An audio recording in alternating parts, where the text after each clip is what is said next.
The ultimatum. The void between stars was never truly silent.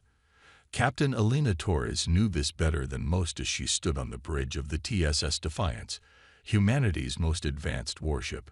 The gentle hum of the quantum drives, the soft peeps of sensor arrays, and the quiet breathing of her crew created a symphony that had become more familiar to her than Earth's oceans. Status report, Elena commanded, her voice calm despite the gravity of their mission. Lieutenant Commander Jackson looked up from his console. We've crossed into Craxian space, Captain. Stealth systems operating at optimal capacity. They don't know we're here.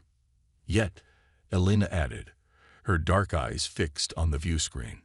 The Craxian homeworld glowed a pale green in the distance, surrounded by a defensive net of battleships and automated weapons platforms. They will soon enough. The Defiance was humanity's finest creation, a vessel that embodied everything humans had achieved since taking to the stars. Sleek, powerful, and incorporating technology that even their allies had difficulty understanding. But Elena hadn't brought it here to showcase human engineering. She'd come with purpose, with determination, with rage carefully contained behind a commander's discipline. 3 months ago, the Craxian Empire had crossed a line. A human colony on Proxima Centauri IV. Peaceful scientists and their families had vanished overnight. Official channels claimed ignorance. The Galactic Council expressed concern but took no action. Only a single distress signal, cut short but undeniably pointing to Craxian involvement, gave humanity the lead they needed. Elena had been tasked with a simple mission: bring our people home. Captain, Communications Officer Rice called out, "We're being hailed." Automated warning beacon from the Craxian Defense Network.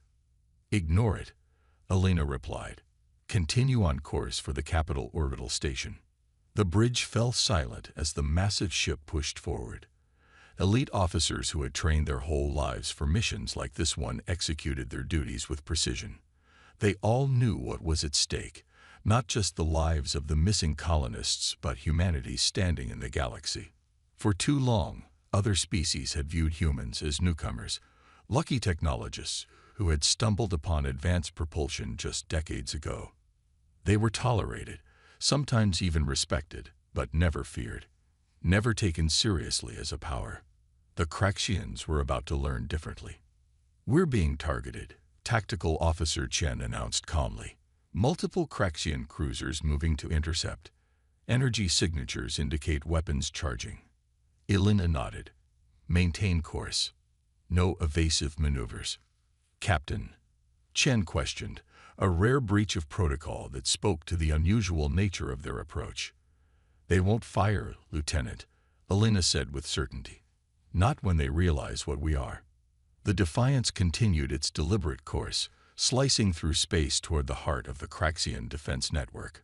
3 massive battlecruisers moved to form a blockade, their angular hulls bristling with weapons. "We're being hailed again," Rise announced. "This time it's direct from Craxian High Command." Elena straightened her uniform jacket. On screen, the view screen flickered, revealing the stern face of a Craxian military commander. 4 eyes blinked independently across a ridge of bone that framed a face resembling a cross between a reptile and an insect. Admiral Vorketh's chitinous mandibles clicked in agitation. "Unidentified vessel, you have entered sovereign Craxian space," the Admiral's translator conveyed. "Identify yourself immediately or face immediate destruction." Elena stepped forward, her posture relaxed but commanding. "This is Captain Elena Torres of the Terran spaceship Defiance. And you already know why we're here." The Craxian's multiple eyes widened, the equivalent of a human gasped. "A human warship, this far into Imperial territory. Impossible." "Evidently not," Elena replied coolly. "You have something that belongs to us, Admiral. 147 human colonists from Proxima Centauri IV. We want them back." The Admiral's mandibles clicked rapidly, a sign of agitation. "I don't know what you're talking about. This incursion is a violation of the Galactic Treaty. Your presence here is an act of war." "Interesting choice of words," Admiral, Elena said, because abducting peaceful colonists was certainly an act of war from our perspective.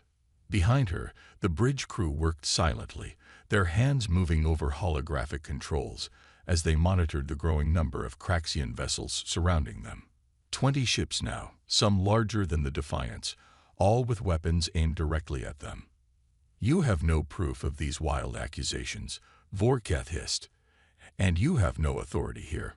One small ship against the might of the Craxian Empire. Your arrogance will be your undoing. Elena smiled, not the warm expression humans shared among friends, but the cold, predatory smile of an apex hunter. Let me be clear, Admiral. We know the colonists are being held at your research facility on Craxia II. We know they're being subjected to experiments to understand how humans adapted so quickly to interstellar travel. And we know your scientists are particularly interested in our neural interfaces. The Admiral's reaction, a subtle shift in posture, a momentary silence, confirmed everything. You have 1 hour to release all human prisoners and return them to my ship, unharmed, Elena continued. Failure to do so will result in consequences your empire is not prepared to face. Vorketh laughed, the sound harsh and clicking through the translator. You threaten us with 1 ship. Perhaps humans are more delusional than we realized. Elena's expression didn't change. 1 hour, Admiral. And I should mention, the Defiance isn't alone. She nodded to Reyes, who terminated the communication. They're scrambling additional ships, Chen reported immediately. Sensor readings indicate they're activating planetary defense systems as well. As expected, Elena replied. Deploy sensor buoys. I want full coverage of their fleet movements. Captain, Jackson interjected, the Craxians outnumber us at least 30 to 1, even counting our support vessels. If they decide to attack. They won't, Elena interrupted. Not after we show them what we're capable of. The Craxians, like most of the galaxy, have underestimated humanity from the beginning. They see our diplomatic overtures as weakness, our technological advancements as luck. She walked to the tactical display, where a holographic representation of the Craxian fleet glowed in red contrast to the single blue dot representing the Defiance. What they don't understand is that humans have been preparing for this moment since we first looked up at the stars. We've been fighting wars against ourselves for millennia. We know conflict like they know breathing. In the silence that followed, the crew exchanged glances. They knew their captain's reputation. A strategic genius who had risen through the ranks faster than anyone in the history of the Terran Space Command. If anyone could pull off this mission, it was Elena Torres. 45 minutes remaining in our ultimatum, the ship's AI announced. Elena returned to her command chair. Prepare the demonstration package. If they want to know what one human ship can do, let's show them. On the Craxian flagship, Admiral Vorketh paced the command deck, his exoskeleton clicking against the metallic floor with each agitated step. What do we know about this vessel? He demanded of his intelligence officer. Very little, Admiral, the officer replied, mandibles twitching nervously. The humans have kept their military advancements classified. Our intelligence suggests they possess nothing that could threaten even one of our cruisers, let alone the assembled fleet. Then why? Vorketh hissed. Why come here with 1 ship and make demands they cannot enforce? It defies logic. Perhaps they are truly desperate, his second-in-command suggested. The loss of their colonists has driven them to irrational action. The Admiral wasn't convinced. In his long military career, he had encountered many species, studied countless battle strategies. This felt wrong. The humans were known for their adaptability, their resourcefulness. They wouldn't launch a suicide mission. Initiate deep scans of the region, he ordered suddenly. Check for any anomalies, any signs of cloaked vessels. Admiral, the weapons officer interrupted. The human ship is doing something. On the main view screen, the Defiance's sleek hull began to transform. Panels shifted, revealing weapon systems that had been completely hidden from scans. A soft blue glow emanated from various points along the hull, intensifying steadily. "What are they?" the Admiral began, but never finished his question. A pulse of energy, invisible, silent, expanded outward from the human vessel. As it passed through the Craxian ships, systems failed.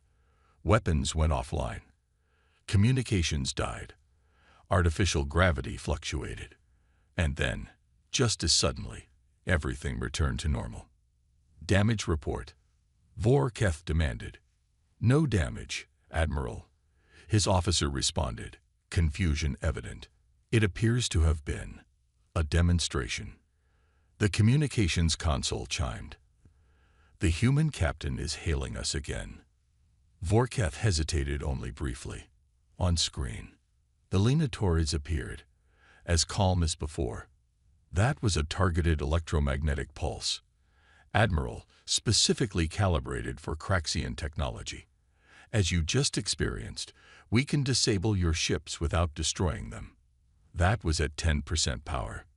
She leaned forward slightly. "The next one won't be a demonstration. 30 minutes remain." The screen went dark. Vorketh turned to his intelligence officer. "Contact the research facility. Tell them to prepare the humans for transfer." "But Admiral, the High Council has invested significant resources in studying the humans. They won't approve." "The High Council isn't here." Vorketh snapped. "Something is wrong. That ship shouldn't be able to do what it just did." And Captain Torres was too confident. He stared at the view screen, where the human vessel waited, surrounded by his fleet, yet somehow appearing not as prey but as a predator. "Contact the research facility," he repeated quietly, "and initiate emergency protocols. I want every available ship mobilized." On the Defiance, Elena received the news with a single nod. "They're moving the colonists, Captain," Intelligence Officer Nakamura reported. "Our infiltration team confirms transport vessels being prepared at the research facility." "They're not surrendering," Elena noted. "They're relocating the prisoners." "Standard operating procedure," Jackson added. "They'll try to hide them somewhere we can't find them, then deny everything." Elena's expression hardened. "Deploy the stealth drones. I want eyes on every transport vessel that leaves that facility." "Yes, Captain," Chen acknowledged, sending the command. Elena stood up, facing her crew. "We knew this would be their response. Now we move to Phase 2. She tapped her neural interface, connecting directly to the ship's tactical systems. "The Craxians believe they understand human capability. They're about to learn how wrong they are." As the Defiance held position, surrounded by the might of the Craxian fleet, invisible drones scattered across the system, tracking, monitoring, preparing. The true nature of humanity's response was about to be revealed, and the galaxy would never view them the same way again. Defiance and resolution. The 20-minute mark of Elena's ultimatum passed in tense silence. On the Defiance's bridge, tactical displays showed Craxian transport vessels departing the research facility on Craxia II, moving in different directions like seeds scattered by wind. "They're splitting up the colonists," Lieutenant Commander Jackson observed. 6 separate transports, each with a military escort. Elena nodded, unsurprised. "Classic shell game. They think if they can disperse the prisoners, we'll be forced to choose which ones to pursue." "Captain," Communications Officer Rice interjected, "Admiral Vorketh is hailing us again." On screen, Elena responded, straightening her posture. The Craxian Admiral appeared, his composure noticeably more rigid than before. The subtle twitching of his mandibles betrayed his agitation. "Captain Torres," he began, "I have consulted with the High Council. There appears to have been a misunderstanding. We did temporarily detain some humans who violated our territory, but this was merely a standard security procedure." Elena's expression remained neutral. "And these detained humans, they are being released now?" "Yes," Vorketh confirmed. "They are being transported to neutral territory as we speak, where your government can arrange their retrieval." "That's not what I demanded." "Admiral," Alina replied coldly. I said they were to be returned to my ship, directly. Vorkath's 4 eyes blinked in sequence, a sign of frustration. That is impossible given the current circumstances. The prisoners, the detainees, are already en route to the designated locations. Alina glanced at her tactical officer, who gave a subtle nod. All transport vessels were being tracked by their stealth drones.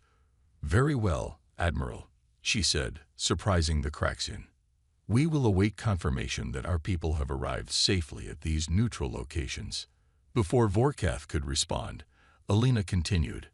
However, as a precaution, the Defiance will remain in Craxian space until all colonists are accounted for. Unacceptable, the Admiral barked. Your presence here is a violation of. Careful, Admiral, Alina interrupted. Your empire started this when you abducted our people. Consider yourselves fortunate that we're pursuing a diplomatic solution. The communication ended, leaving the bridge in momentary silence. They're stalling, Intelligence Officer Nakamura noted. The transports aren't heading toward neutral territory. 2 are circling back toward the Craxian military base on the 4th moon. The others are heading for deep space coordinates. Alina's eyes hardened. They never intended to release them. She activated her neural interface again, connecting to the ship's eye. Activate Phantom Protocol. Throughout the Defiance, hidden systems came online. In the void of space surrounding them, imperceptible distortions rippled outward as dormant technologies awoke. Phantom Protocol active. Captain. The AI confirmed. Ghost Fleet standing by. She walked to the tactical display. What they don't grasp is that peace was a choice. We could have come to the stars as conquerors. Instead, we chose diplomacy. We chose cooperation. With a gesture, she expanded the tactical display, revealing what had been invisible moments before. 7 advanced human vessels, each smaller than the Defiance, but no less lethal, positioned strategically throughout the Craxian system. But we never forgot how to fight. The crew stared at the display in awe. The Ghost Fleet, rumored but never confirmed, a black project so classified that most of the Terran Space Command believed it was merely a theoretical exercise. Deploy the fleet, Alina ordered. Target all transport vessels. Authorization code. Taurus Alpha 71. Across the system, the Ghost Fleet ships shimmered into visibility. Sleek, agile vessels with hull configurations that defied conventional design philosophy. Their sudden appearance sent the Craxian fleet into chaos. Admiral Vorkath stared at his tactical display in disbelief. Impossible, he whispered. Where did they come from? They were already here, Admiral. His sensor officer replied, mandibles trembling. Our scanners, they couldn't detect them. All ships, battle stations, Vorkath commanded. Target the human vessels. But it was too late. The Ghost Fleet moved with astonishing speed, each ship intercepting a Craxian transport vessel with surgical precision. No weapons were fired. They didn't need to be. Targeted electromagnetic pulses, similar to the demonstration the Defiance had performed, but focused with pinpoint accuracy, disabled the transport's engines while leaving life support systems intact. Within minutes, all 6 transport vessels hung motionless in space, their military escorts equally paralyzed. On the Defiance's bridge, Alina received confirmation from her fleet captains. All transports disabled, Captain, Chen reported. Boarding teams are away. Minimal resistance expected given the EMP effects. Alina nodded. Time to end this charade. She opened a channel to the Craxian flagship. Admiral Vorkath's image appeared, his exoskeleton now visibly trembling with rage or fear, perhaps both. Your deception ends now, Admiral, Alina stated flatly. Our boarding teams are retrieving our people. Any attempt to interfere will be met with the full measure of our capabilities. This is an act of war, Vorkath sputtered. No, Admiral, Alina corrected him. This is a rescue operation. War would look very different. To emphasize her point, she nodded to Tactical Officer Chen, who activated a secondary system. Throughout the Craxian system, hundreds of small objects, previously dormant and undetectable, activated simultaneously. Quantum resonance mines, positioned weeks ago by automated stealth drones, now revealed themselves on Craxian scanners. Vorketh's expression shifted from anger to horror. The mines were positioned near every major Craxian installation, every defense platform, every strategic asset in the system. "We could have destroyed your infrastructure before you even knew we were here," Elena continued. "We chose not to. Remember that when you report to your High Council." As the Admiral struggled to find a response, Elena received a message through her neural interface. "Captain," she said, allowing a hint of satisfaction to color her voice, "our boarding teams have secured all colonists. 143 survivors." The number hung in the air, 4 shy of the original count. "What happened to the others?" Elena demanded, her voice dangerously quiet. Vorketh's posture deflated slightly. "Research subjects occasionally. Expire during testing procedures." The temperature on the Defiance's bridge seemed to drop several degrees. Elena's expression didn't change, but her eyes burned with a cold fury that made several of her officers instinctively step back. "Admiral," she said, her voice barely above a whisper, "I want the names of every scientist, every official, every guard who participated in the experimentation on our people." "That is classified information," Vorketh responded, but his voice lacked conviction. Elena leaned forward. "Let me be absolutely clear. The only reason your system isn't experiencing catastrophic infrastructure failure right now is because I am choosing restraint. The names. Now." 20 minutes later, the rescued colonists were being treated in the Defiance's medical bay. Many were malnourished, all showed signs of trauma, but they were alive. They would recover, both physically and, with time, psychologically. Elena stood in the observation room, watching as her medical team worked. Commander Jackson joined her, offering a data tablet. "The information from the Craxians," he said quietly. "All personnel involved in the experimentation program, as requested." Elena took the tablet, scanning the list of names. "Verify it against the testimony of the survivors, once they're stable enough to speak." "Yes, Captain." Jackson hesitated. "What will happen to them?" "The Craxians who were responsible." Elena's expression was unreadable. "That will be determined by proper authorities. But I've made it clear to the Admiral that if justice isn't served through official channels, there are alternatives." The implied threat wasn't lost on Jackson. The Ghost Fleet had demonstrated capabilities that would give any power in the galaxy pause. "The quantum mines?" he asked. "Being deactivated as we speak," Elena confirmed. "We've made our point." She turned away from the medical bay, her mission complete but her thoughts troubled. "The galaxy is changing, Commander. For too long, humanity has been viewed as just another species finding its way among the stars. Today, that perception was corrected." "You think they'll fear us now?" Jackson observed. "Fear isn't the goal," Elena replied. "Respect is. Understanding that humanity will not tolerate aggression against its people. That while we prefer peace, we are very, very capable of war." She looked back at the survivors. "And that we always come for our own." As the Defiance prepared to depart Craxian space, escorted by the now visible Ghost Fleet, messages flashed across the galactic communication networks. Reports of the incident, carefully controlled by both human and Craxian authorities, nevertheless spread rapidly. In council chambers across the galaxy, representatives of various species discussed the implications. The humans, it seemed, had been holding back. Their technology was more advanced than anyone had suspected. Their military capabilities, hidden beneath a veneer of diplomatic focus, were formidable. 2 weeks later, Elena stood before the Terran Defense Council, her formal report delivered and acknowledged.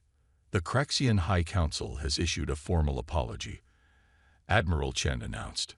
"They've agreed to substantial reparations for the families of the deceased colonists and have publicly executed 2 high-ranking officials deemed responsible for the operation." Elena nodded. It wasn't enough. Nothing could bring back the 4 who had died. But it was a start. More importantly, the Admiral continued, they'd proposed a comprehensive treaty that would formalize relations between our peoples and establish clear protocols for territorial disputes. They're afraid, another council member observed. They're respectful, Alina corrected. For the first time, they see us as equals. Perhaps even as superiors in some regards. Admiral Chen leaned forward. The question now is how we proceed. The Ghost Fleet's existence is no longer a secret. Every species in the galaxy is reassessing their understanding of human capabilities. Elena met his gaze steadily. We proceed as we always have, with diplomacy first. Force only when necessary. The difference is they now know the Force exists. And if another species tests us? A council member asked. Elena's expression was resolute. Then we remind them, just as we reminded the Craxians, that humanity extends peace from a position of strength, not weakness. As she left the council chambers, Elena's thoughts turned to the stars. Humanity had crossed a threshold. Their place in the galactic community had fundamentally changed. Some would call it a loss of innocence, but Elena knew better. It wasn't innocence they had lost, but naivety. And in its place, they had gained something far more valuable: respect. Across the vastness of space, in the heart of the Craxian Empire, Admiral Vorketh stood before his own council, his career in tatters but his mind clear. We made a grave error, he told them. Not in capturing the humans, though that was foolish, but in our fundamental understanding of their species. He activated a holographic display, showing the Defiance and its Ghost Fleet. We saw their diplomatic nature as weakness, their collaborative approach as lack of strength. We were wrong. The humans have been watching, learning, preparing. They've been at war with themselves for millennia, perfecting the art of conflict while we grew complacent. He looked each council member in the eyes. Make no mistake, the humans could have destroyed us had they wished. Instead, they showed restraint. Remember that when you deal with them in the future. The council chambers fell silent as the implications sank in. The galaxy had changed. The humans had made sure of it. And as the stars continued their eternal dance, a new understanding spread throughout the civilizations scattered among them. Humanity had arrived, not as conquerors, not as subjects, but as equals, perhaps even as leaders. The age of underestimating them was over.